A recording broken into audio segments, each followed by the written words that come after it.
Welcome to Polishing Marbles. I'm Audrey, and today I'm going to be talking about my new one-on-one Kundalini activation offering. It's not your average one-on-one at all. What makes this especially meaningful to me is how the whole process was revealed to me as a reverse-engineered, slow rollout that includes detailed individual preparation, tools, recommendations, video guidance, including an hour-long chakra alignment meditation by me, personalized one-on-one activation and aftercare through anchoring of these frequencies, provided with both re-watchable activation and playback of our one-on-one. My intention is that you feel truly held through this process. However, this offering isn't for everyone. In fact, I really want to discourage the more lukewarm spiritual tourists from even considering this activation out of mere curiosity. It's vital to me that you are called to participate, that your skin tingles listening to this podcast and your world guides you to this activation out of an urgency that can't be muted. Those are undeniable signs that it's for you. In this podcast, I also share with you what was revealed to me just yesterday around the law of correspondence as it relates to Kundalini on a molecular level. Just when I thought my process had slowed down, it appears I am only now understanding how this Kundalini circuit is complete and honestly, what it's even for. Believe me, no one is more surprised than me. It just goes to show that we are never done on this process of awakening until we're unified with source light. So we have a long way to go. I want to thank you for listening and ask that you please share this with others that might resonate with the content and or the offering. I'm genuinely here as a service to humanity, to Gaia, to our divine source light, to pull as many people out of the darkness as I can. Sometimes that includes myself. But please remember, you are your own guru. Look to your heart for your own truth, as love will always illuminate your path.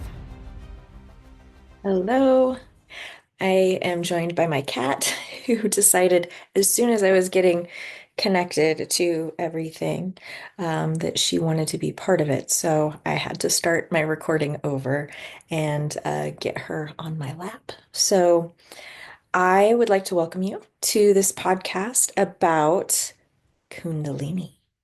I'm actually really excited about this because, there's no accident how spirit works. And I would start by saying all of us, myself included, I know that you've probably had this experience where you have a spiritual encounter, upgrade experience that is so big that you feel like, yeah, I've arrived at something pretty significant. I feel like I understand things now. And it's like whenever I think that I understand something, I am given an opportunity to acknowledge that it's possible I didn't quite understand it as I thought. And that's, I think, to keep us humble, honestly, to keep us humble. And because I've been going through so much aggressive transformation and grief and experiences as a whole, it's been so blurry in like the rapid nature of how it's unfolded that I've really not had a chance to stand back and look at it more closely and be like, oh, that's what was happening. And so I'm going to go into some of that today while talking about something that I am offering some folks. And I would say, in preface to this, that Kundalini obviously was my awakening path, and it happened spontaneously on December 13th, 2021, and very aggressively and rapidly went through my system and busted open my crown, and there I was. And what was so beautiful about that rising experience, besides it giving me the gift of healing all of my earthly trauma that I had experienced in this lifetime, it really went through those chakras and cleared out what was stuck. And because of that, for those of us who have had actual, traumas that have hindered us in our happiness in life, and even though I was a counselor and had done all of the inner work that you can do cognitively, I hadn't really done the work in the heart space because that's not really taught or understood or promoted in a lot of ways. And so when Kundalini goes through, it clears it out in a very balanced way, because it's a serpent energy that just kind of weaves itself up your spine, just clearing everything out. It's the greatest gift I've ever received. And it was a fully spontaneous awakening. Though looking back on it, I can see what I was built up to experience. And so I'm not going to share my Kundalini story because that is actually available to watch on YouTube. It's called Kundalini Q&A. It was a live event I did where I did an entire PowerPoint presentation, and I had some attendees and I took questions and I shared every aspect of my story, what Kundalini is, and I don't feel like it would be productive to reshare those things here when that's so readily available. So what am I going to share? You wonder if I'm not going to share my story. I've told my story several times in different ways and in more or less detail, but that's not what I'm going to talk about. What I'm going to talk about is really this offering that I came up with. And because Kundalini was such a profound healing experience for me, it's really something I've wanted to gift other people, but it because mine was spontaneous, it wasn't something that I worked toward. I didn't even really know what it was before it happened. I'm like, how can I possibly help people on their Kundalini path? Well, for a long time wondered about that until, you realize it's right in front of you the whole time you could ask, Audrey, you could ask your resources, of which you have access to all resources. Have you considered asking instead of thinking through it? This noggin is super brilliant in so many ways and so slow in others because it really is. Everything is about the balance of the head and the heart. And so when I'm trying to analyze something, which I'm prone to do, sometimes I miss out on the intuition portion. And so when I did tap in and ask spirit, okay, so So if mine was spontaneous and there's a lot of like Kriya breath techniques and Kundalini yoga and things to like prepare your body for a Kundalini rising that's intentional. People use plant medicines and things of that nature. They engage in tantric experiences with partners or solo. Those all are valid pursuits. They are all valid pursuits. I mean, if they come from like a pure place, they're valid pursuits. But there is something missing in that. I found when I had this wonderful experience, and this is why I do one-on-one sessions because I have access to a lot of information and experiences, but if I'm not like tapped to go to that part of the universe, if I don't have that question, I'm not going to find out the answer. And so when I do readings for people, I tap into their energy and I assist them. And that gives me new knowledge I didn't previously have. And so I was having a session with one of my clients, and I was guided to do a Kundalini activation on this person. And I did not know what that would even look like. So, of course, I was in full channel mode, and it just was so freaking cool how it came out because it came out in terms of like working inside the physical body, like via distance, virtually, but inside the physical body with cells and plasma and blood and quarks and mitochondria and this is all, law of correspondence as above, so below. I was working with cerebral spinal fluid and I didn't know that these things were really related to the Kundalini process. If you were to deconstruct it and look at what is happening cellularly, and I believe Joe Dispenza has spoken to this at times in terms of the what the science is, but I was not observing it, I was in it. Because that's one of the gifts of Kundalini is you can go deep into like you can become microscopic or galactic. You can play with the solar system in your hand, or you can be like a quark. Um, it's spoken of in the Vedas. Anyway, so cool. And so I'm thinking this is the key is to prepare the physical body for this activation because with this particular client, I had been not beknownst to me preparing them for this activation in all our previous sessions by seeing that there were things they might want to eat or supplements that were coming up. And I was like, what? Give that a try. And with all these things together, it actually like created created this perfect playground for this Kundalini activation. And holy moly, man, that was a really experience. And very grateful to have had that. But from that experience spontaneously in this channeling session, I was like, oh, that's how you do it. So I had not only asked and channeled some information, but then I was given application of doing it as I was channeling. So that felt very serendipitous to me that, okay, uh, Spirit is really wanting this to come forward. But then I was also thinking as in terms of responsibility, because I I care about people. I care about people. That's why I became a social worker. I care about people.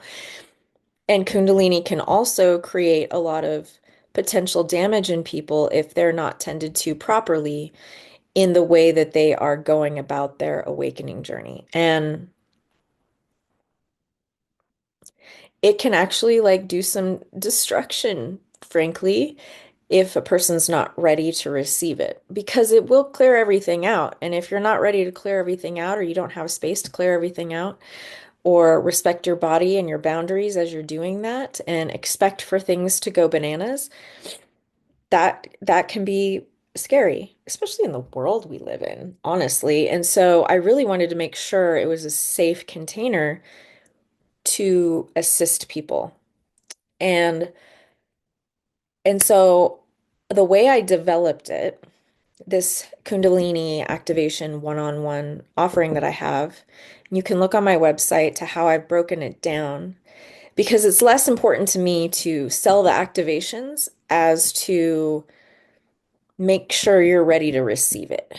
You know what I mean? It's not like this is a special thing I'm only offering to a few people. I'm like talking to you straight to your face and being like, no, really, are you ready to receive it?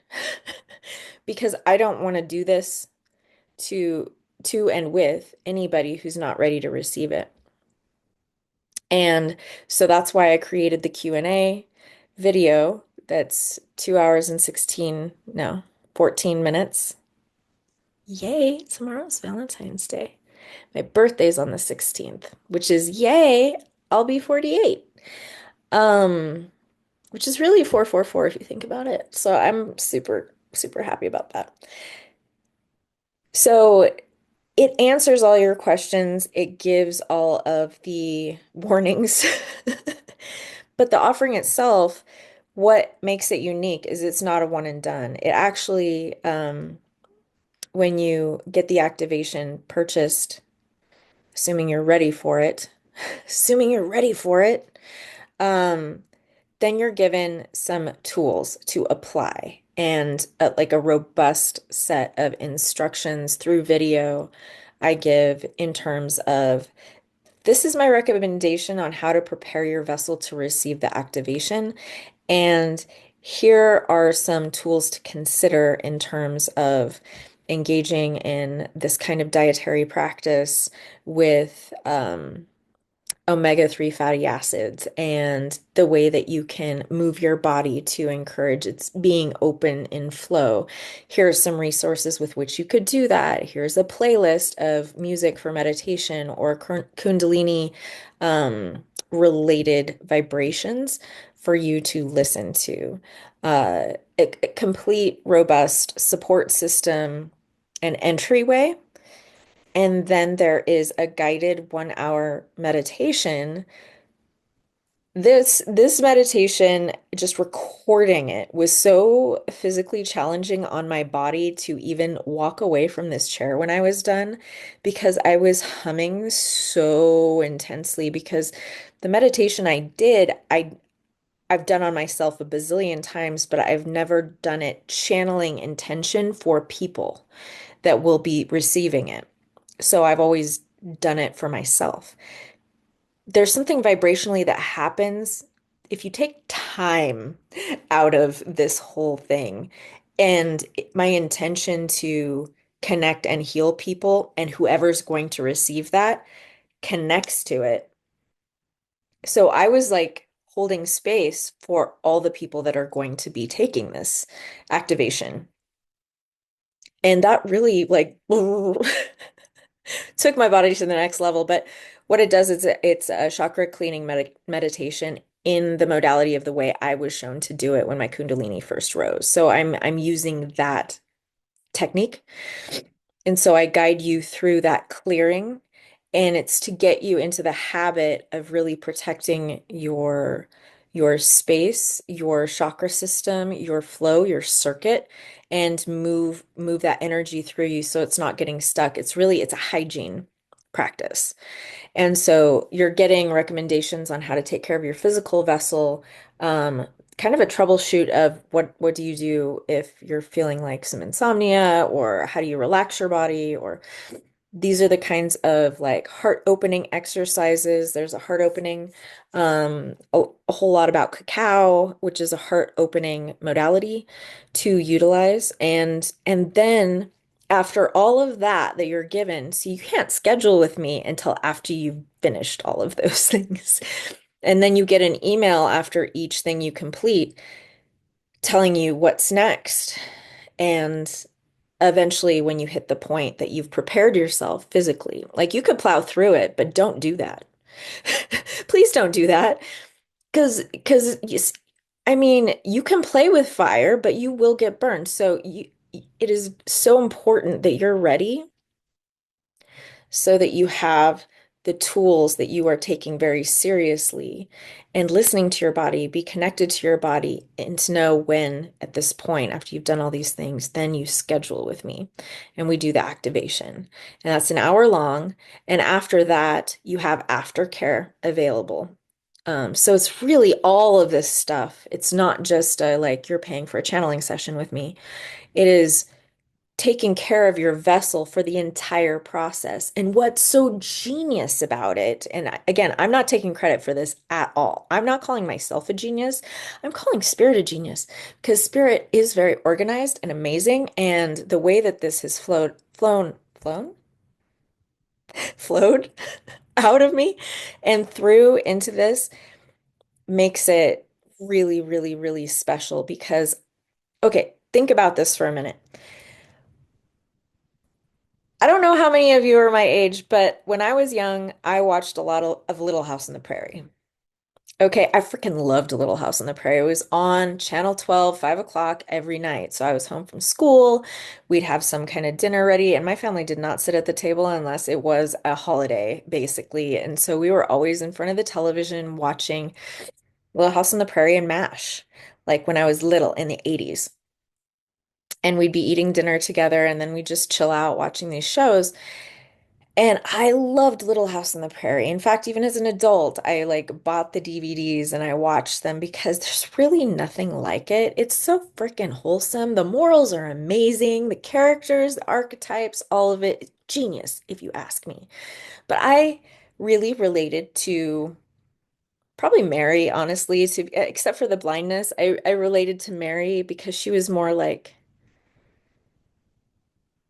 quiet, but I had the spirit of Laura Ingalls. I was less wordy as she was.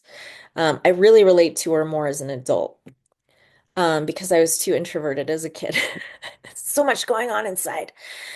But here's the thing, when I rewatched it as an adult after I had a daughter, I related to Ma in the story. Or I related to Miss Beadle. Or, when you're in a different place, something resonates differently with you because you're at a new frequency. And so that's true with anything. I think there there's so much music I've listened to like as a teenager that I listen to it now and I'm like, damn, you did want to burn it down, didn't you, Audrey? Or it's just a whole new perspective with time and space. And the same is true of these activations. So there's also a light language activation that's really intensive afterwards to anchor everything. And it's using my voice and my hands. And it's so powerful. Like the color of the video is changing during it. I don't know why that is. Is it's just lighting? I don't know. But it's really intensive. And because it's vibrational, you can only receive what you're the frequency to receive. But if you upgrade yourself and you go back to it, because you'll always have access to it, you go back to it and you rewatch it, it activates you again. And the same is true of like certain coded books, like the Kabbalion, for example, or the Corpus Hermeticum, or even especially this woman, Zanita Raw, who has these incredible Pearl Code books, and she goes through like the history of Lemuria and Egypt, and the Melchizedek order of the 144, the Pearl Codes, everything. Every time I read it, I was like, the first time I read it, I had like a cosmic orgasm looking at a light code for like 20 minutes. I just was like vibrating. But every time I read her books, I get a new activation, even if I've read it so many times, because it's vibrational. I matched a new vibration reading it the last time. I've adjusted to that. I come back to it. I can receive more information. And that's how sacred texts are coded. And so, what I'm offering as an activation is going to do that because I also record your activation, that we do one-on-one and send it to you. So you can watch everything again and receive everything again. And then you have all the maintenance tools. And so you can use this for your body to pace your activation the way it's going to for your highest good and your greatest comfort in doing so. And so I feel that that is the safest and most beautiful way to give you everything you need on your track to vibrationally receive in resonance what you're ready for as you're ready for it, so that you don't have to like get to a certain point and be like, oh, well, I guess I have to schedule with Audrey again and throw out all this money again. No, this is like you can use this chunk of information over and over and over and over and over and get new activations out of it. And it's not as though I don't want you to schedule with me one-on-one. Additionally to this, please do. But I feel for myself, every time I've spent money on like on my spiritual path, when I've spent money on, and I have on like psychics or astrologers or um group activations or anything like that, that it feels like it's a cool experience in the moment, but it doesn't like anchor sometimes.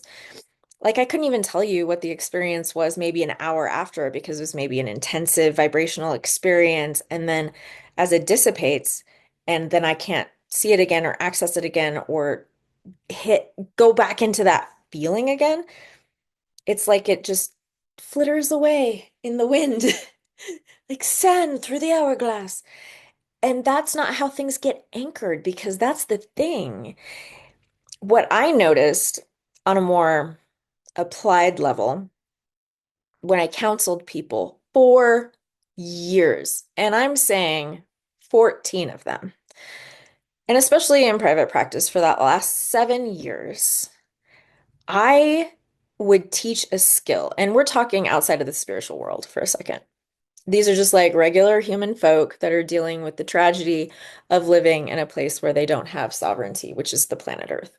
Uh, and they would be going through their own, let's say, basic person with low self-esteem who has great difficulty completing tasks because they're depressed and they have a low sense of self-worth. And because of that, they're introverted and they don't make friends. So they don't have a support system. And because they don't have a support system, it re-solidifies the fact that they're isolated and unlovable. And so living in that way, they go to work every day, they feel alone and hopeless, and then they come back home and they eat themselves into a stupor until 1 a.m. watching Netflix for another season of something. And that would be like the most common archetype of a person I think a lot of counselors work with. And that is like true survival. That's a lot of humans on the, I would wager a guess that approximately 55 to 60% of adults in the US related to what I just said. Being like, yeah, that's real. That is real. And it is. But let's say I'm counseling that person and I've counseled hundreds of those people.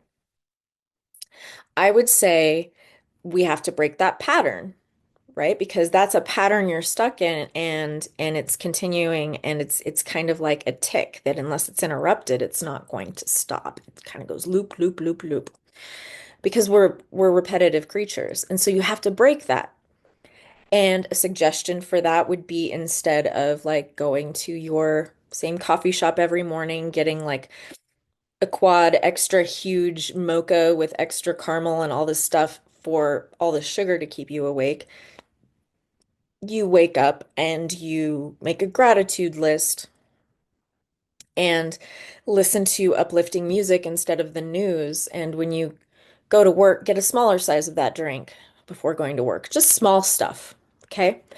And I would have like these sessions with people and they would feel like they could definitely do that. Like that's not a big deal. I could definitely do that. I could write 10 things I'm grateful for. I could listen to, yeah, my favorite music in high school or this person's coming out with a new album this week. I should listen to that instead of my sad playlist. I'm like, great. And they're all pumped and they're ready to go and never changing too many things at once.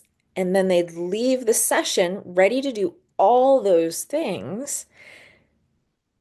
But then life happens. They get distracted.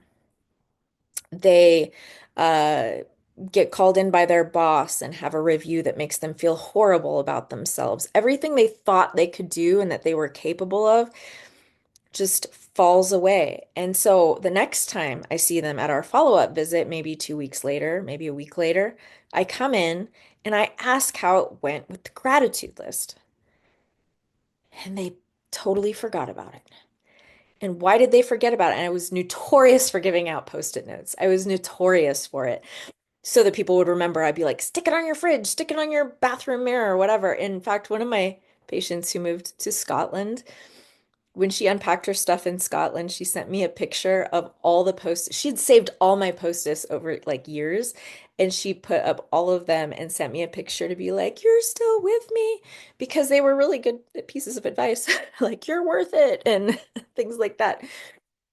But this like person who had every intention of making the change, it wasn't anchored. It got interrupted, and because it didn't get anchored, it flitted away. So when you schedule with a spiritual practitioner who's maybe doing an activation or a lesson or a group thing or whatever, if you don't have an anchor for everything you just received, it can flit away so easily. And maybe it's as simple as just like writing a little bit in your journal to like cue yourself and remember. I am notorious also myself for voice notes. If I have a big experience, like in a meditation or like at Shasta when I played with plasma in my car and it turned to water. I do a voice note because I don't have time for other things and I will name it something clever like plasma in Shasta so I can like search it later, find it, listen to it and because vibration is so strong, I can hear it in my voice and it activates me to remember what I received.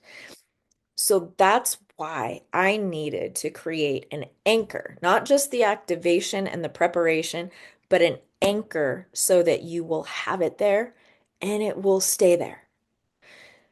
And you can receive it over and over and over and over and over in new and different ways.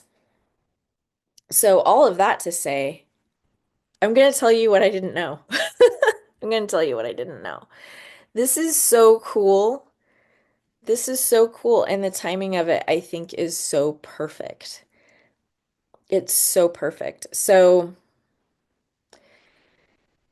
I told you when my Kundalini was activated, it goes from the root by your root and your sacral chakra. It's coiled up around there. And it wakes up, it's like, hello. And it starts doing this little dance around your spine to like heal your trauma and activate all of these things. And then you go up through the crown. And then that's when I got like all these galactic activations up here. And then I was talking to aliens and like I talk my guide Osho showed up a while ago. Like he's way high up galactically. He revealed to me last week when someone on TikTok asked me, "Where's he from?" It's like he's Arcturian, so I assume Arcturus, but no, there's a whole different answer to that. There's a whole different answer to that question. I had never asked him. See, you have to ask. Turns out he's from like the Arcturian ray of creation goes down dimensionally to what we see in the sky, but it's at a ray that goes up closer to source. So he's at a dimensional ray that's more close to an angelic than what we recognize as an Arcturian. So he's a light being. And I was like, I had no idea. So I was connecting to all this stuff, and that's great. But I didn't know. Shout out to my girl Gina in Chicago. When I did a breath activation with Gina, she was mentioning because she's like badass Kundalini priestess situation she's got going on. Oh my gosh, she's amazing. But the Kundalini that she brings in, she's, very serpent-like herself. She's got this amazing sensuality about her that's just so beautiful to witness. When she was doing this activation with me, she was saying that the snake goes up and gains codes and brings it back down to gift it to Gaia. And so it's not just about the Kundalini rising, but it's about the Kundalini grounding again after it's done rising. And I was like, that's cool. Like when she talked about it, I was like, interesting. That's something I can like consciously do. It's not something I've unconsciously done or experienced that hadn't been yet part of my journey spiritually of consciously like bringing down galactic codes. I mean, I guess my grid work is that, sure, but it wasn't related to my Kundalini in my head. It was like separate. So then it all starts to make sense to me like yesterday. Okay, are you ready? Sometimes, sometimes it takes me a minute. This is what I'm saying about activations and vibrations, and you like don't get something till you get something. And when you get it, you're like, oh, that makes sense. I get it now. Because I've been in such intensive stuff since August. Yeah, it's just been such intensive stuff since August that I was like, I'm not even able to see objectively what I'm going through because I'm going through so much. And that's in terms of initiations, back to back to back to back to back. And then also like the incredible and persistent decline of my parents ending in my dad's death a month ago, and my mom's continued decline since. And so like preparing myself for that and trying to gather myself to function and knowing I can't really be like a regular person right now. I don't do well in public right now because my wobble that I've talked about in my grief podcast, the wobble of the experience of my orbit being interrupted from the loss of my son, my masculine, my daddy. I'm still in a wobble, so I'm not fully able to like be in large crowds of people comfortably. If I've ever been comfortable in large crowds of people, like I wouldn't go to a concert right now. I barely go to a grocery store. Mostly I'm going to like Asian grocery stores or co-ops. They're just smaller. I'm like, I don't want to be around lots of people. It's too much energy for me to transmute, and I'm just trying to survive. So my point to that is like it's been a lot. And so I haven't really seen, but I realized in thinking about this activation offering, which I've started doing those sessions now. Freaking A, it's so cool. Because it's also geared toward every individual. It's not doing the same thing apparently with everybody. It's a new thing with every single person because every person's different. And it's so cool.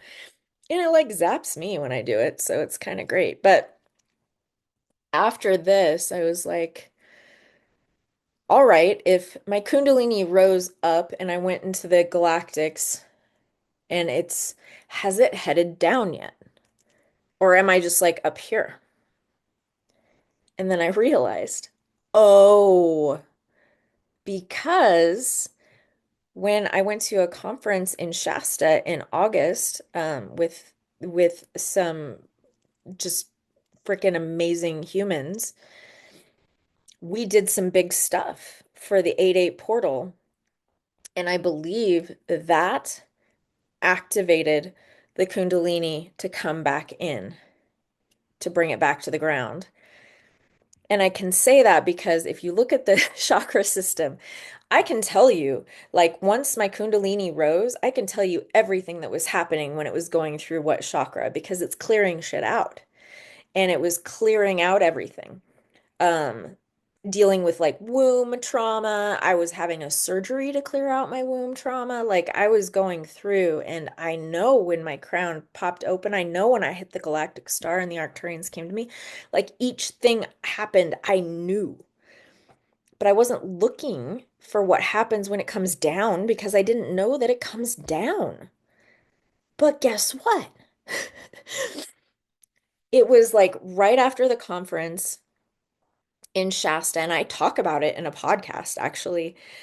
And it came to me, and I was like, oh, that's when it started coming back down because the first thing I would note if it's coming back down would be my third eye, but my third eye is wide freaking open. And so I was like, how could I know that I'm being activated in another way if it's coming back down? And then I realized on my way after Shasta, I went to the Redwoods. I did mass grid work there. And in the Redwoods, I started seeing consciousness in plants. I started communicating with the plants and they were giving me information. The mycelium was talking to me. I was clairvoyantly communicating with things on this planet, on the earth, that I had never been able to before. I was seeing faces and rocks. They were like giggling in my head, telling me stories. I had a very hard time climbing Black Butte because I think normal people could probably climb it in 3 hours, and it took me twice as long because all these rocks kept yelling at me. I know that sounds insane, but this is truly what happened. And so I now I'm realizing, oh, that's that's what was happening was my third eye was bringing it down to the earth. I was bringing it down to the earth. It's going up and now I'm bringing it down and then it hit my throat. And my throat when this hit was when I actually spoke up for myself in a situation that actually felt like it was going to kill me. I felt like it was going to kill me when I had to do it. And it was like facing if your ego is your big bad, like the ego of yourself in your like worst case scenario. Sometimes my daughter and I will talk about like who's the worst person we could run into in public, like with our own personal lore. And and we both have like a probably a top 5 list of people we'd rather just not have to have a conversation with in public at an event or something. if we were at the fair or at a concert or something like that. It's a little game we have. And I don't really engage in that game so much since Awakening, but she's still a teenager. So she's like, what if we ran into so and so? And so this is like a big boss level of when you have to like do the biggest, scariest thing that could ever happen for you. I did that with my throat in the end of September after this happened. So I did the thing and it did nearly kill me and I did come out on the other side. I would say better for it, but freaking devastating.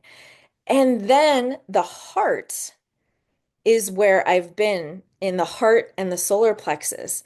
And the heart was basically about being able to receive love because I can give love like crazy, but receiving is a little harder. And so coming into the trust of being able to receive love from people who generally want to help you and love you, that is a huge activation coming back down to earth and receiving love. Because I can receive love from God and galactic sources. People are harder because sometimes they're mean and sometimes they actually stab you in the back or they say they want to help and they don't. And it's confusing for my autistic brain. I'm like, who's telling the truth? Is anybody telling the truth? Is anybody nice? Yes, there are very wonderful people in the world, very wonderful people. I grew one of them myself. But to receive love from a human being who's on the earth, okay, this is all about bringing it into the earth and application to our physical lives because we're taking up physical bodies right now. And so many of us, as we are like going through awakening, we don't want to be in our physical body anymore because it sucks and this place is hard. And why would we want to be here if we could be somewhere else where it's much better and there aren't bills? But we're light workers. We came here to make the place better. It's not great now. We're supposed to make it better. It's like a big job. So we need a lot of people. And so we're bringing back into our bodies, not trying to escape anymore, all of these things. And that's what Kundalini is doing for me right now. It's bringing it back into my body. And so and after my dad passed away, I went fully into solar plexus clearing. And see, my throat just went like, have we? But it's about we opened up and now we're coming down. And so Kundalini, it's just a process that's going to keep going. I don't know if we're ever done. I remember when I first realized what was happening to me and I was looking up how long it takes for the process to be done. And I think it was in Nevin Parr's book. Yeah. Kundalini Rising or Serpent Rising or whatever it's called. He says it took 12 years. And I was like, it's not going to take me 12 years. I'm going to do this faster. Well, hi ego, how are you? Let's just squash that in as many ways as possible. So, here's the deal. Here's the cool thing about it because what I saw when I realized this, and I think it was yesterday, when I realized, oh, this is the applied application of my Kundalini coming from the galaxy back to the earth to be in my body. I experienced such hell pain in my physical body since August until literally getting back from Shasta 2 weeks ago. Every single part of my fascia was 9, 10 out of 10 pain all the time. I couldn't, like, it would wake me up from my sleep. If I moved, I would start crying. Like what people describe fibromyalgia to be, and all my joints hurt, and my body's been so inflamed. And I only just learned, oh, I was stitching my light body into my physical body to bring it back to the earth. This is truly like a process. Like I went up to grab the light and I came and brought it back into my body, and my body took a minute to stitch it inside and integrate that light. So much more helpful knowing that now because now I'm out of pain. as in it's only been like a week. I've been fully out of pain, and it's like freaking Christmas or what Christmas is supposed to be like. And I didn't do anything to really make it change outside of I have been going to this amazing place called Guru Sport Wellness in Boise where they have infrared beds. They've got this healing pod that uses, I believe, Atlantean technology with crystals and copper and geometry and vibration and lights. And I mean, there's like this amazing salt chamber and all of that I've been doing and compression to help with my pain. And I had done it for a while leading up to Shasta. I get back from Shasta after my plasma experience, and boom, it's gone.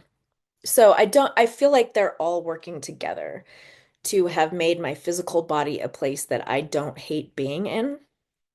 And I'm actually quite excited to see what happens next with this Kundalini process. Of course, this has been over 3 years for me since the rise first happened, because you have to wake up the snake first. And then it's got this whole route it's taking. It's so intense.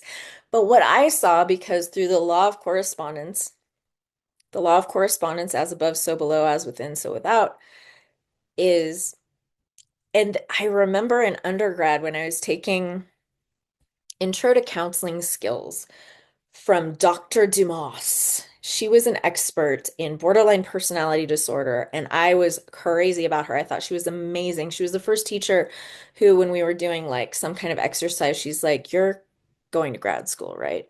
And I was like, "Ego, ego, ego, yes." And I'm glad I did, and I'm glad everything happened. But one thing I loved about her was my brain tended to turn off with science.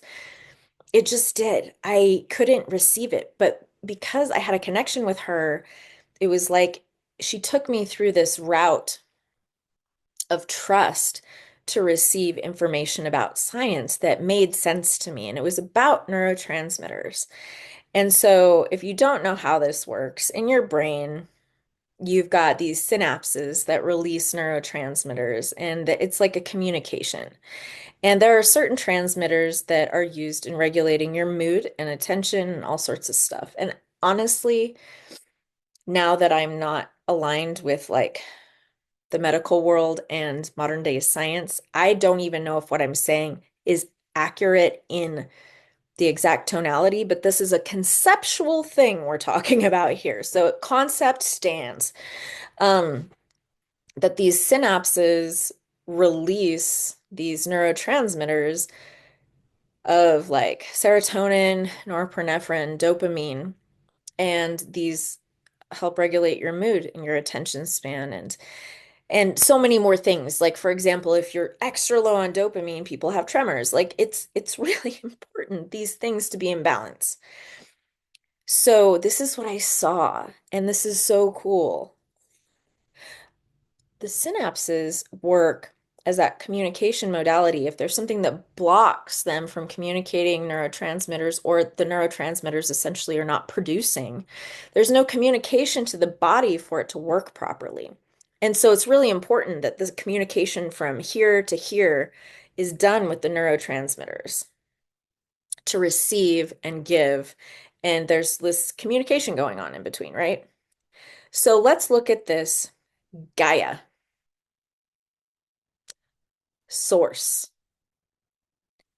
We are neurotransmitters communicating. Source is, and let's say just like for sake of argument, like the sun. Source is light, plasma light, and it's microcosmically the sun. Okay, let's just talk. That's why people worship the sun. Let's say the sun is giving all of these codes to help heal Gaia. Is like burp, burp, burp, burp, burp. But Gaia is like this because we're the neurotransmitters and we're not receiving them. So we're just like out in the ethers, and Gaia's like, sad. Kundalini connects us again. It connects us. So when that wakes up, the Kundalini in us is able to receive the information from source and then give it to Gaia. I have chills. Give it to Gaia to activate and heal her. And if you've ever been an ADHD person, I'm talking about me, it's about me. I wasn't diagnosed for most of my life. And when I was put on Adderall and it changed my life and I could focus. And then Source told me to go off Adderall in August, which is ironically when everything kind of went to hell. And it was very hard because I noticed that the communication was more poor in my brain to focus on things and complete them. I'd walk into rooms and have no idea why, and just it's a disaster. But that's us. We're the disaster. When we're connected, when we're truly connected to source, which is the neurotransmitters, or just like those codes are coming at us, they're wanting to help and heal us. We receive them, we're activated, we're healed. We can give it back to Gaia. That's the ultimate grid work, is when we're awake, we receive the light and we give it right back to her. And because we're made of her, we're made of Gaia, of all of her elements.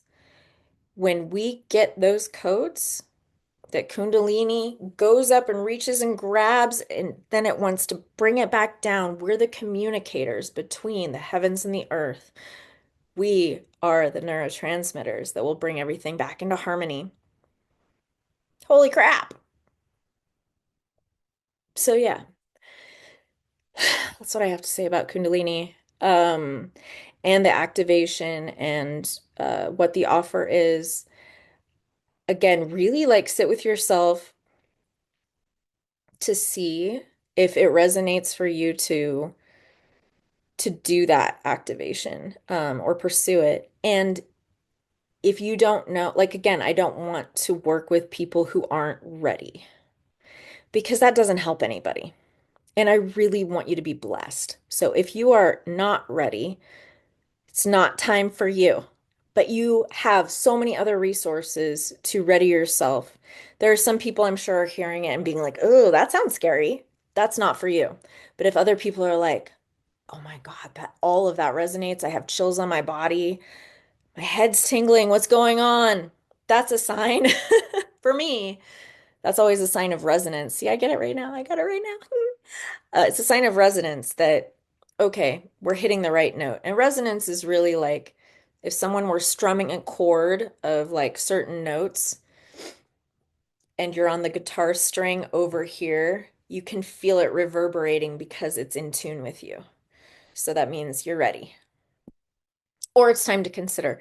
So I am going to link also the Kundalini Q&A video to this podcast so that you can run over it. If you haven't watched it, a lot of people have watched it, but if you haven't watched it, go over there, watch it if you're not sure, or even if you are sure, go over there and watch it and see what I bring through as far as Kundalini is concerned. And it's so funny.